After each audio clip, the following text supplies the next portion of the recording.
Australia, the land down under, is experiencing a poker boom ignited by a native son and reigning world champion, Joe Hashim. Melbourne's spectacular Crown Casino plays host to the largest poker tournament in Australian history, boasting a prize pool of more than $3 million, with $1 million going to the winner. Recognized as one of the world's premier tournaments, the event has drawn the biggest names in the game from around the globe to compete with the best from down under and see who'll come out on top in the partypoker.net Aussie Millions. Only 16 remain, and while the seasoned pros play it fast and loose in their pursuit of the $1 million first prize, the young guns are starting to feel the pressure that comes with playing big-time tournament poker. Tonight, veteran poker pro Kenneth James returns, along with his chip lead, to face the Serbian newcomer Nenad Medic and perennial favorite, the magician Antonio Esfandiari. It's the partypoker.net Aussie Millions. And we welcome you back to the Crown Casino. We are here in Melbourne, Australia.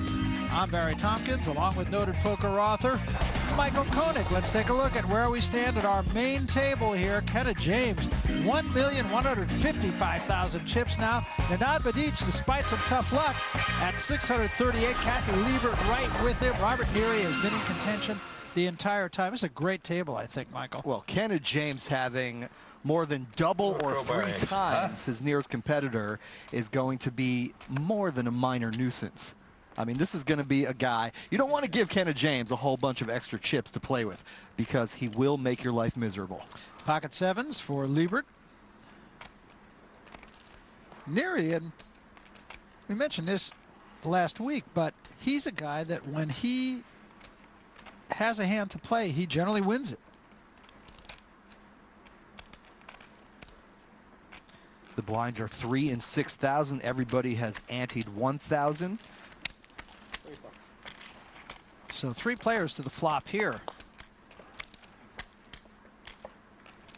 Pair of kings and a 10.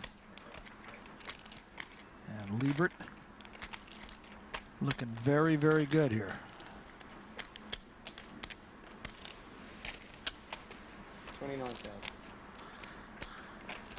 29,000. Esfandiari trying to steal this pot. He and Medic have basically the same hand, just a bare ace.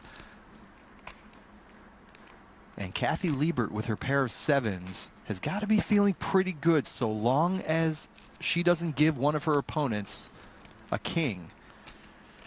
She must expect she's in the lead. Medic gets out of the way, and now it's Esfandiari and Liebert.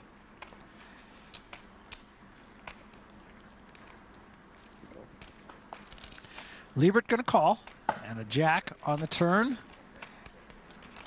That's a very unpleasant card for Kathy Liebert. Yes.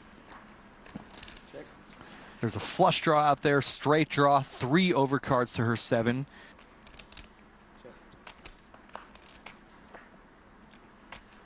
Check, check, and a 5. That pairs Esfandiari, but he can't love his hand either. And on the showdown, Liebert's going to pull down a 120,000 chip pot. That's an excellent pot for Liebert to get us underway here as she defeats Esfandiari in this one. And that will make her second in the chip count right now to Kenneth James. 15, how many? So she's rolling pretty good right now. While she counts her chips, we're going to take you to an outside table for a little bonus coverage. Scott Kilcullen is all in against Cruz Baca. Cruz has a pair and the nut flush draw. Kilcullen will need a 9 or a queen to split. A queen, but not the queen of diamonds. Not that one. That's right.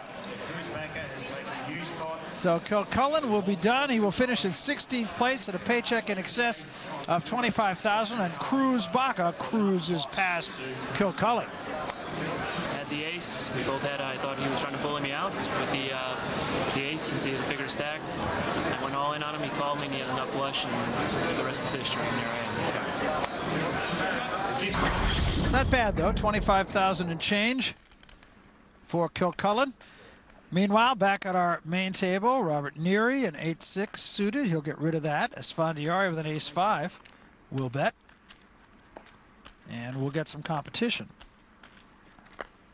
Not only does Kenna James have a better hand, he has position on Esfandiari, and he's got that monstrous chip stack. I expect a raise.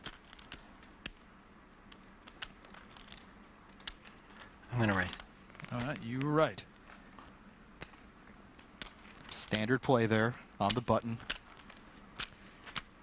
Kenna James uncharacteristically quiet here.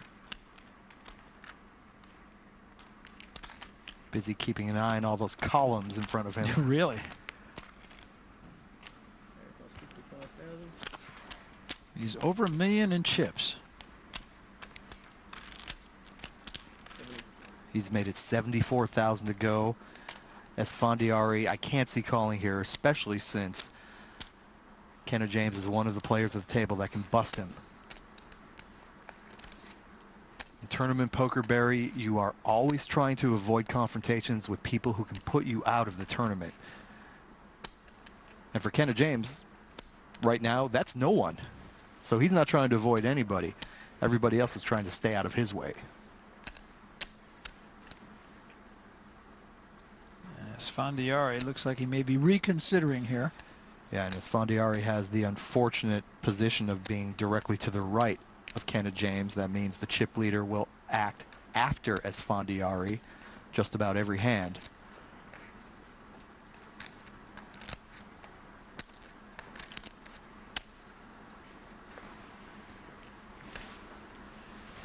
Yeah, he's going to throw it away, and clearly that was the right choice to make.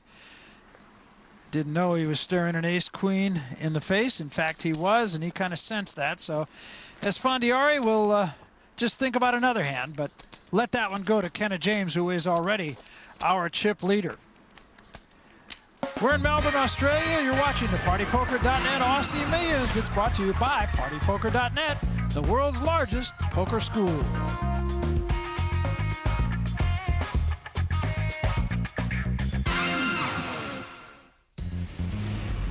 Welcome back to the PartyPoker.net Aussie Millions. We are at the Crown Casino here in Melbourne, Australia. Take a look at the tournament structure. We started with 418 players, $10,000 buy-in. There's $3 million at stake. 15 players trying to get to that final table of 7. Hi again, everybody. Barry Tompkins, Michael Koenig, my partner alongside. And what we're going to be watching tonight is a bunch of players trying to get to that final table of 7. But, Mike, what strikes me is that's the end. What we're going to be looking at really is the means to that end. Yeah, if you watch a lot of poker on TV, and we sincerely hope you do, you might be under the misimpression that these tournaments are won in a final cataclysmic hand. The truth is, when there's 2 or 3 tables left in the tournament,